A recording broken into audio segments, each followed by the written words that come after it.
آیت ہے 29ویں پارے میں بھی ہے, 28 اس میں قد افلح المؤمنون جو سورہ مومنون ہے اس میں بھی ہے کہ اللہ نے فرمایا زوجہ کے علاوہ کوئی بھی راستہ اختیار کرتا ہے فاولئک ھم العادون. اور اس میں الفاظ دیکھو فمن ابتغى وراء ذلک, ذالک جو ہے نا یہ بلاغت ہے, ذالک اس میں اشارہ ہے, جب ہاتھ سے اشارہ کرتے ہیں نا اس وقت کہا جاتا ہے. گویا اللہ تعالیٰ آپ کو آپ کی زوجہ کی طرف اشارہ کر کے کہہ رہا ہے کہ یہ جو بیوی ہے نا, بیوی کے یہ والا آپشن, اس کے علاوہ آپ کے پاس کوئی دوسرا آپشن نہیں ہے. کوئی اشارہ کر دیا, اس میں اور بلاغت ہے کہ یہ اسی میں بند ہے, آپ کے پاس اپنی خواہش پوری کرنے کے باقی تمام دروازے بند. وراء ذلک اللہ نے فرمایا یہ جو راستہ میں بیان کر رہا ہوں, یہ اشارہ کر دیا, الا علی ازواجہم او ما ملکت ایمانہم. تو بہت زیادہ غلو ہے اس آیت میں, مبالغہ ہے یہ بتانے کے لیے کہ تمام راستے اس کے علاوہ بند ہیں. دوسرا قرآن میں سورہ نور کی جو آیتیں ہیں وَلْيَسْتَعْفِفِ الَّذِينَ لَا يَجِدُونَ نِكَاحًا, جو نکاح نہیں پاتے, موجود نہیں پاتے نکاح, انہیں چاہیے کہ پاک دامنی کے ساتھ رہیں. وہ یہاں بھی ہے. اور نکاح موجود نہ پانے کا مطلب کیا ہے کہ آپ کی مالی حیثیت ایسی ہے کہ اس کے حساب سے آپ کو کوئی رشتہ دینے کے لیے تیار نہیں ہے. تیسری آیت 5ویں پارے کی ابتدائی آیتیں ہیں, اس میں اللہ نے فرمایا کہ جو آزاد عورت سے نکاح کی طاقت نہیں رکھتا وہ کسی کی باندی سے نکاح کر لے.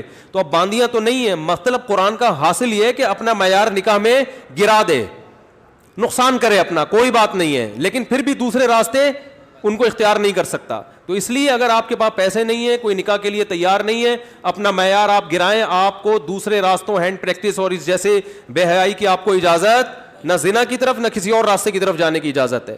یہ تیسری دلیل ہو گئی کہ نکاح کا معیار آپ کو گرانا پڑے گا اپنا. اور رہا یہ مسئلہ کہ یہ کیسے ہو سکتا ہے, میرا تو اسٹینڈرڈ ہے, تو بھائی دنیا کو مسافر خانہ سمجھو, تو اسٹینڈرڈ گیا تیل لینے, ٹھیک ہے نا, اچھے سے اچھے کی تلاش کریں لیکن برائی سے تو اچھا ہے نا. حضرت عبداللہ بن عباس رضی اللہ عنہ سے روایت ہے کہ ایک شخص آیا, اس نے کہا کہ میں ہاتھ سے اپنے آپ خواہش پوری کرتا ہوں, ایک روایت ہے. تو حضرت عبداللہ بن عباس نے نفرت سے منہ پھیر لیا اور فرمایا کہ تو باندھی رکھ لیتا, یہ تیرے لیے زیادہ بہتر. تو یہ تیسری دلیل ہو گئی. چوتھی دلیل صحیح حدیث ہے حضرت عثمان بن مظعون رضی اللہ تعالی عنہ کی. وہ فرماتے ہم سفر میں ہوتے تھے, بیوی سے دوری ہم پہ بہت شاق گزرتی تھی, ظاہر زنا میں پڑنے کا خطرہ تھا.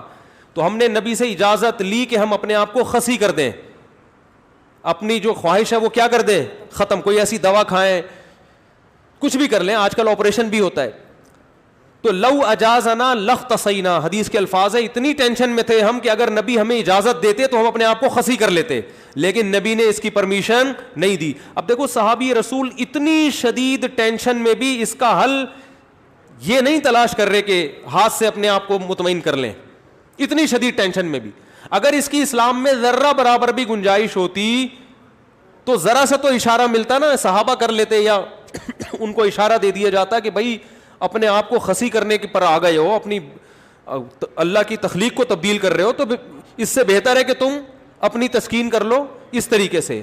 اس کی پرمیشن کا کہیں تذکرہ نہیں ملتا. اس کا مطلب ہے کہ اس نبی نے وہاں کیا فرمایا صحابی کو, نہانا عن التبتل, نبی نے فرمایا نکاح سے دور بھاگنے سے منع کیا. تو فرمایا نا نا نا نا نا تزوج الودود الولود, فرمایا یہ اللہ نے خواہش اس لیے رکھی ہے کہ تم نکاح کی طرف کیا ہو جاؤ, مجبور ہو جاؤ. یہ کتنے دلائل ہو گئے, بولو نا بھائی, 4 دلائل ہو گئے. اور بھی بہت کچھ ہے اس پہ بولنے کے لیے, میں مختصر بات سمیٹ رہا ہوں. اصل میں لوگ جو یہ کہتے ہیں نا کہ یار ہم مجبور ہیں تو کیا کریں, ہم یہ تو خواہش اتنی جب مسلط ہو جاتی ہے ہمارے اوپر, یہ تو اس سے جسم کو بھی نقصان ہوتا ہے, مینٹلی بھی آدمی ڈسٹرب ہوتا ہے. تو یاد رکھو یہ اللہ نے آپ پر اتنی زبردست خواہش اس لیے مسلط کی ہے تاکہ آپ نہ چاہتے ہوئے بھی شادی پر مجبور ہو جائیں, اور شادی میں فطرت آپ کے دلائل ماننے کے لیے تیار نہیں ہے. یہ جو آتے ہیں میرے پاس پیسے نہیں ہے تو ایکچولی ابھی ایجوکیشن, ایکچولی ابھی یہ, فطرت اس چیز سے متاثر نہیں ہے. فطرت کہتی ہے آپ کے دلائل کیا ہیں, غلط ہیں. اگر یہ اللہ مسلط نہ کرتے نا مردوں پہ یہ شہوت, تو میرا خیال ہے کوئی 70 سال میں جا کے بھی لوگ شادی نہ کرتے. تو قدرت کا ایک نظام ہے, قدرت ایک سسٹم کے تحت لوگوں کو چلانا چاہتی ہے. اس کا فائدہ یہ ہوگا کہ آپ نہ چاہتے ہوئے کم خاندان کی لڑکیوں سے شادی پر مجبور ہوگے, ان کو گھر ملے گا. اگر مجزنی کی اجازت دے دی جائے, مجھے تھوڑی لینگویج صاف استعمال کرنی پڑ رہی ہے, بہت معذرت, مجبوری ہے. اگر اس کی اجازت دے دی جائے تو لوگ نکاح میں کیا کریں گے؟ تاخیر. نقصان کس کا ہوگا؟ لڑکیوں کا. لڑکیاں بھی پھر ہینڈ پریکٹس کریں گی جو کہ کر رہی ہیں, وہ بھی مجبور ہوں گی. تو اسلام نے آپ پر, اللہ نے آپ کے اوپر یہ شہوت اسی لیے مسلط کی ہے کہ یہ آپ کا یہ آپشنل نہیں رہے نکاح, بلکہ آپ کی باڈی کی ریکوائرمنٹ بن جائے کہ بھئی یہ تو کرنا ہی کرنا ہے. اور اس کا فائدہ کس کو ہوگا؟ عورت کو. بات آ رہی ہے سمجھ میں؟ اس کا گھر بسے گا. تو اگر اس کی اجازت دے دی جائے, بھائی ایجوکیشن کا ہے بھی تو تعلیم ہے بھی تو ایکچولی تو نتیجہ لڑکیوں کا کیا ہوگا؟ بیڑا غرق ہوگا, جو کہ ہو رہا ہے. آپ کہہ سکتے ہیں وہ بھی تعلیم حاصل کریں, ہم بھی حاصل کریں, تو بات یہ کتنی تعلیم حاصل کر لیں گی؟ اور اگر کر بھی لیں گی تو فطرت کا کوئی آلٹرنیٹ نہیں ہوتا, نیچر کا متبادل نہیں ہے. جو چیز آپ کی باڈی کی ریکوائرمنٹ ہے اس کو بہرحال پورا کرنا ہے. دیکھو اگر آپ کے پاس ایجوکیشن کی وجہ سے کھانے کا ٹائم نہیں ہے, آپ مصروف ہیں جس کی وجہ سے کھانے کا ٹائم نہیں ہے, تو کیا پیٹ آپ کو بھوک لگانا چھوڑ دے گا؟ ہے بھائی؟ یا کوئی ڈاکٹر یہ فتویٰ دے دے گا کہ چونکہ آپ کے پاس کھانے کا ٹائم نہیں ہے لہذا آپ اگر نہیں بھی کھائیں گے تو صحت کو نقصان نہیں ہوگا؟ کوئی بھی سمجھدار ڈاکٹر ہوگا وہ کہے گا بھائی آپ کے پاس ٹائم ہو یا نہ ہو آپ کے باپ کو بھی کھانا پڑے گا آپ کو, ورنہ باڈی کا نقصان ہوگا. تو یاد رکھو, جس طرح روٹی ضروری ہے مرد کے لیے اسی طرح عورت, اور عورت کے لیے اسی طرح مرد ضروری, باڈی کی ریکوائرمنٹ ہے. تو اسلام چونکہ نیچر کے خلاف نہیں چلاتا آپ کو, اس لیے اسلام نے تمام راستے بند کر دیے خواہش پوری کرنے کے, کیونکہ وہ سارے ان میں سے کوئی بھی نیچرل نہیں ہے. صرف ایک ہی نیچرل ہے کہ مرد کا کانٹیکٹ عورت سے اور عورت کا مرد سے, اس کے علاوہ کوئی نیچرل نہیں ہے. ہاں ایک آخر میں بات ضرور کہوں گا, ڈاکٹر ذاکر نائک صاحب اللہ ان کی عمر میں برکت دے, انہوں نے یہ کہا ہے کہ زنا سے بچنے کے لیے اگر کوئی یہ عمل کرتا ہے تو شاید مستحب ہو. تو یہ بھی ایک اصول یاد رکھیں, بڑی برائی سے بچنے کے لیے اگر کوئی چھوٹی برائی کرتا ہے تو ہم یہ تو کہیں گے کہ یار چلو بڑی سے بچ گیا, لیکن اس چھوٹی کو بھی برائی ہی کہا جائے گا. کوئی اگر ہیروئن کا عادی ہے, ہم اسے ہیروئن چھڑوانے کے لیے چرس پہ لے آتے ہیں کہ یار چلو اس سے تو بچے گا نا, اب ایک دم تو نہیں چھوڑ سکتا. تو یہ اس عمل کی یوں تو تعریف کی جائے گی کہ یار چلو اس برائی سے بچ گیا, لیکن اس کی بیس پہ چرس کو آپ یہ کہہ دیں شروع کر دیں کہ چرس جائز ہے یا وہ بھی کوئی افضل چیز ہے, اس کی پھر بھی اجازت نہیں ہوگی. تو اصل راستہ یہی ہے کہ کسی کو زنا کا خطرہ ہے, بھاگے وہاں سے بس, اور وہ کس کی طرف لپکے؟ نکاح کی طرف لپکے, معیار اپنا گرائے. اور پھر بھی نکاح نہیں ہوتا تو روزے رکھے کثرت سے تاکہ جسمانی قوت ٹوٹے. اور آخری بات یہ کہ یہ جو عمل ہے ہینڈ پریکٹس کا, یہ زنا سے انسان کو بچاتا بھی نہیں ہے. یہ بھی 100% غلط ہے کہ اس کے کرنے سے آدمی زنا سے بچ جاتا ہے, کیونکہ اس میں آدمی کی ڈیزائر پوری طرح پوری نہیں ہوتی, اس کی ٹھڑک بڑھتی ہے, کم نہیں ہوتی. اگر کوئی زنا یہ کام کر بھی لے نا پھر بھی زنا کی طرف لپکے, بلکہ اور زیادہ لپکے گا, کیونکہ یہ خواہش نفس ایسی چیز ہے کہ یہ پوری کرنے سے بڑھتی ہے. آپ کے جو دل کی خواہش ہے نا, نفس کی خواہش, یہ پورا کرنے سے کم نہیں ہوتی بلکہ بڑھتی ہے. جو اپنے آپ کو روکتے ہیں تو ان میں تو کنٹرول میں رہتی ہے, جو نہیں روکتے ان کے کنٹرول سے باہر ہوتی ہے. یہ تو یہ حل بھی نہیں ہے, یعنی میڈیکلی بھی یہ حل نہیں ہے زنا سے بچنے کا کہ یہ کام کرو. جو جتنے بڑے بڑے زانی ہیں پہلے انہوں نے یہ کام کیا ہے, اس کے بعد جا کے زنا کی طرف گئے ہیں, اور جنہوں نے اپنے آپ کو اس عمل سے بچا لیا وہ زنا سے بھی بچے رہتے ہیں. تو زنا سے بچنے کا جو قرآن میں اور احادیث میں ہمیں طریقہ ملتا ہے, جیسے یوسف علیہ السلام تھے, ان کو عورت نے دعوت دی زنا کی, وہ بھاگے ہیں, بس نکلنے کی کوشش کی انہوں نے وہاں سے. تو اصل حل اس کا یہ ہے. اور آخری بات یہ کہ یہ میں مانتا ہوں بہت سارے نوجوانوں کے حالات سامنے آئے ہیں جو اس لت, اچھا یہ بھی ایک فالٹ ہے اس میں کہ یہ عمل ایک دفعہ ہوتا نہیں ہے. آپ جو نوجوانوں کی ہسٹری جمع کریں نا, تو ایسا نہیں ہوتا کہ جس نے ایک دفعہ کیا تو بس زندگی میں ایک ہی دفعہ کیا کہ یار بہت زیادہ مجبور ہو گیا تھا تو یہ عمل کر لیا. نا نا نا نا, جس نے ایک دفعہ کیا وہ دن میں 10 دفعہ بھی کرتا ہے پھر یہ عمل. اس کو ایسی حص اس کی بڑھ جاتی ہے اور ٹھڑک بڑھ جاتی ہے کہ پھر یہ معاملہ اس کے کنٹرول سے باہر نکل جائے. وہ 100 بار توبہ کرے گا, 100 بار توبہ توڑے گا وہ. تو یہ پریکٹیکلی بھی ممکن نہیں ہے کہ کوئی اپنے آپ کو بچانے کے لیے ایک دفعہ یہ عمل کر لیا تو اب سکون میں آ گیا. نا نا نا نا, میرے پاس جو نوجوان آتے ہیں ان کی ہسٹریاں میں آپ کو بتاؤں, وہ کیا کچھ, ایک صاحب کی 2 بیوی. اچھا ہاں یہ بھی بتا دوں, جب یہ لت زیادہ پڑتی ہے تو پھر یہ بیماری شادی کے بعد بھی نہیں چھوٹتی, یہ بھی ذہن میں رکھیں. ایک صاحب, میں نے جو زندگی میں سب سے پہلا فتویٰ لکھا ہے نا وہ کیا تھا, آپ حیران ہوں گے. یہ 1999 میں سوال آیا, ایک آدمی کی 2 بیویاں, اسے نکاح سے پہلے اس کی عادت پڑ گئی, یہی سوچ سوچ کے کہ یار ابھی اپنے آپ کو ٹھنڈا کر لیتا ہوں, تسکین کر لیتا ہوں, برائی سے بچ جاؤں گا, یہ ہو جائے گا وہ ہو جائے گا. شیطان نے الٹے سیدھے اس کو جو ہے نا دلائل دیے, اور کہتا ہے مجھے یہ برائی جب ہو گیا تو چسکا لگ گیا. پھر کہہ رہے پھر جب میں نے نکاح کیا ہے نا, ایک شادی کی ہے تو میری یہ عادت نہیں چھوٹی, دوسری 2 بیویاں اس کی, کہہ رہے پھر بھی نہیں چھوٹی. تو کہہ رہے میں اتنا غصے میں آ جاتا تھا کہ یار میری بیویاں بھی ہیں پھر بھی مجھے ان کو تسکین اس میں ہوتی ہے. پھر بالکل ایسے ہے جیسے لوط علیہ السلام کی قوم کو جب لڑکوں کی عادت پڑ گئی تو اب ان کو عورت سے تسکین بولتے کیوں نہیں ہو رہی. تو یہ ہینڈ پریکٹس کا ایک یہ بھی بڑا نقصان ہے کہ جب اس کی لت پڑ جاتی ہے تو شادی کے بعد بھی یہ عادت نہیں چھوٹتی. تو وہ کہہ رہا ہے میری 2 بیویاں تھیں, 1999 کی بات کر رہا ہوں میں, اس نے سوال بھیجا. تو کہہ رہا ہے کہ میں اتنا مجبور ہو گیا کہ ایک دن میں نے قسم اٹھائی کہ آئندہ میں نے اپنے ہاتھ سے اپنے آپ کو فارغ کیا تو میری دونوں بیویوں کو 3 طلاقیں. کہہ رہے میں نے یہ سوچا کہ شاید اس عمل سے میں اپنے آپ کو روک لوں گا, پھر بھی نہیں رکا, اور پھر بھی یہ عمل کیا, اور ہم نے اس کو فتویٰ دیا کہ آپ کی دونوں بیویاں آپ پر ہمیشہ کے لیے حرام ہو گئی ہیں. تو اب آپ بتاؤ اس پہ کیا گزر رہی ہوگی.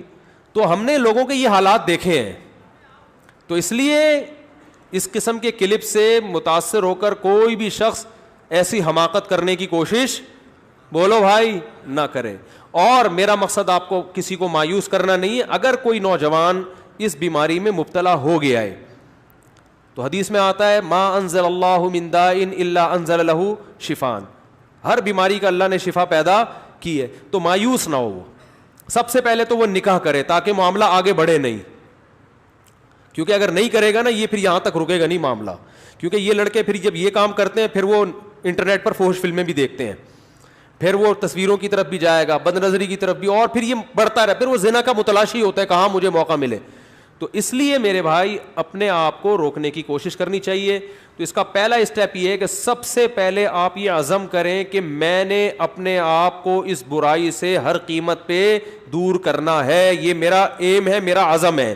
اگر آپ ارادے میں ہی ڈھیلے ہیں تو بھائی پھر معاملہ کیا ہو جائے گا, خراب ہو جائے.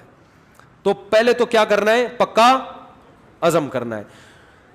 اب دوسرا علاج کے طریقے دریافت کرنے آپ نے. سب سے پہلا کام یہ کرنا ہے کہ انسان کو جہاں برائی کی عادت پڑتی ہے نا وہاں برائی چھوٹتی نہیں ہے.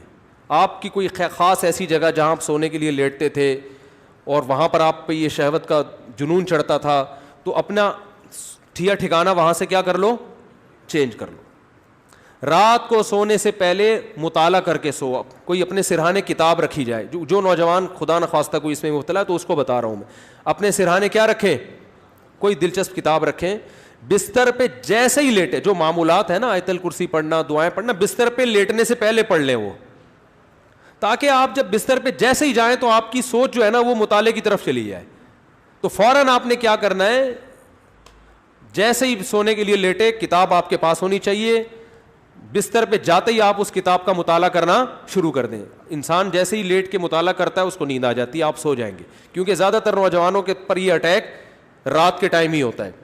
دوسرا کام ہو گیا. تیسرا مسئلہ یہ ہو گیا کہ آپ کسی ڈاکٹر کو بھی بتائیں, ماہر نفسیات کو, لیکن ماہر نفسیات سے کہیں کہ مجھے یہ برائی چھڑوانی ہے, کیونکہ ماہر نفسیات بعض دفعہ اور ڈال دیتے ہیں اس برائی میں.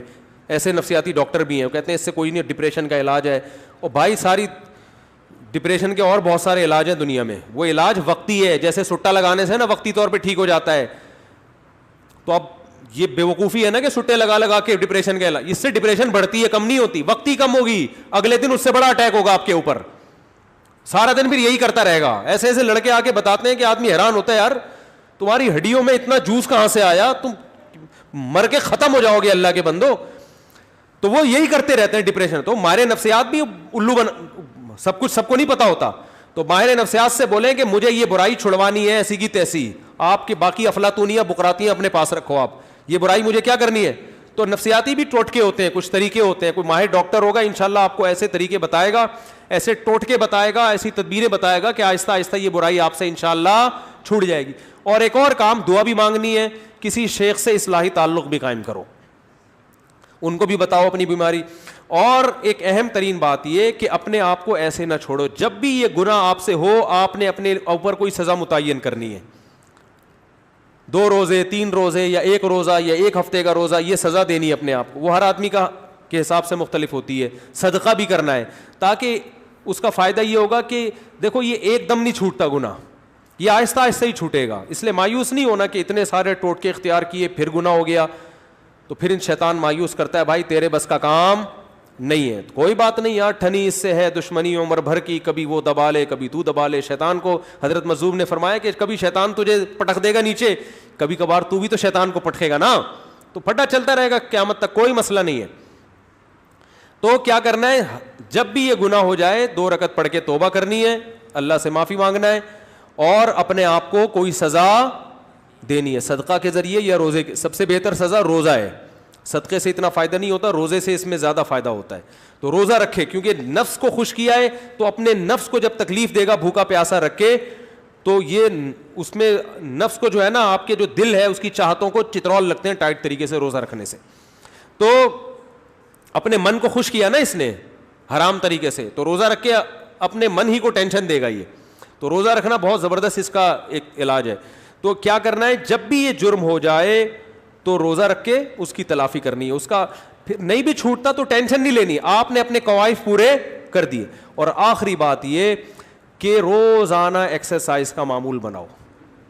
جب آپ صبح جاگنگ کرو گے, شام کو جم جاؤ گے, تو پھر آپ دیکھو گے ڈولے شولے نکل رہے ہیں اور جناب طاقت آ رہی ہے, تو نفسیاتی طور پر انسان پھر غیر اخلاقی سرگرمیوں سے دور ہو جاتا ہے خود بخود, کہ یار میں ایک طرف اتنا اپنی باڈی کا خیال کر رہا ہوں, اسی طرف اپنی صحت کو برباد کر رہا ہوں میں, ہے بھائی. اب میری ساری انرجی جو یوٹیلائز ہو رہی ہے تو ناجائز چیزوں میں ہو رہی ہے. تو یہ لاشعوری طور پر جب انسان مفید کاموں کی طرف آتا ہے تو نیگیٹو سوچ اس کی خود بخود, بولتے کیوں نہیں بھائی, کبھی کسی ہیروئنچی کو جم جاتے ہوئے دیکھا آپ نے؟ وہ نہیں جاتا, کہتا ہے ابے جاؤ باڈی کی ایسی کی تیسی, مزہ تو آ رہا ہے نا چھٹا لگانے میں. تو جو جم جائے گا وہ ہیروئن نہیں پیے گا, جو ہیروئن پیے گا وہ جم نہیں جائے گا. تو اسی طرح جم جانے والے بھی اکثر ان برائیوں سے بچ جاتے ہیں, اور اس برائی سے بچنے کا بہت فائدہ ہے دنیا میں بھی آخرت میں بھی. دنیاوی فائدے کیا ہیں وہ پھر کبھی انشاءاللہ کسی اور وقت بتائیں گے, اخروی فائدے تو ہیں ہی بہرحال. لیکن میں نے آپ کو بتایا اس میں مایوس نہیں ہونا, یہ چیزیں جلدی نہیں چھوٹتی. ایک چیز کی لت اگر پڑ چکی ہو تو پھر ٹائم لگتا ہے چیزوں کو چھوٹنے میں, لیکن لڑتے رہنا ہے زندگی بھر. ہتھیار ڈال کے بیٹھنا نہیں ہے کہ نہیں بھائی اب تو ڈاکٹر فلاں نے بھی کہہ دیا تو فلاں ڈاکٹر نے بھی.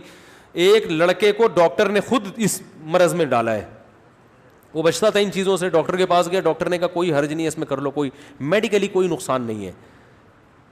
میڈیکلی بھی نقصان ہے, حقیقت ہے, یہ کہنا کہ میڈیکلی نقصان نہیں غلط ہے, اور ذہنی طور پر تو بہت نقصان ہے. دیکھو لوط علیہ السلام کی قوم جو برائی کرتی تھی اس سے میڈیکلی کوئی نقصان نہیں تھا, لیکن وہ بیچارے نکاح کے قابل رہے نہیں. وہ کہنے ما لنا فی بناتک من حق, اے لوط ہمیں عورت سے نکاح میں دلچسپی ہی ختم ہو گئی ہے. تو یہ کتنا بڑا نقصان ہے کہ نہیں ہے. تو جو لوگ لڑکوں کے عادی ہو جاتے ہیں ان کو عورت میں دلچسپی ختم. اب میڈیکلی تو سب کچھ صحیح ہے, آئرن بھی صحیح ہے اور جناب پوٹاشیم میگنیشیم سب کچھ صحیح ہے, تو باڈی کو تو کچھ بھی نہیں ہوا, کھوپڑی آؤٹ ہو گئی. تو یہ جو حرکت ہے نا ہینڈ پریکٹس, اس سے بھی انسان مینٹلی کیا ہو جاتا ہے, بہت ڈسٹرب ہوتا ہے, جس سے جو نیچرل ایک پروسیس قدرت نے رکھا ہے, خدا نے رکھا ہے, وہ بہت برے طریقے سے متاثر ہوتا ہے اس عمل سے. تو اس لیے اپنے آپ کو ان تمام ایکٹیویٹیز سے بچا کے رکھنا چاہیے. اور پاک دامنی والی زندگی وہ یہی ہے کہ جلد سے جلد, میں تو کہتا ہوں لڑکا بالغ ہو ماں باپ کو چاہیے فوراً شادی کر دو, اس کی اس طرف اس کو آنے ہی نہ دو. اور اس کے غلط ہونے کی ایک بڑی دلیل یہ بھی ہے کہ جس نوجوان نے دوسروں سے نہ سنا ہو یا بر وقت شادی ہو گئی ہو وہ کبھی یہ کام نہیں کرتا, اس کا کبھی دماغ جائے گا ہی نہیں.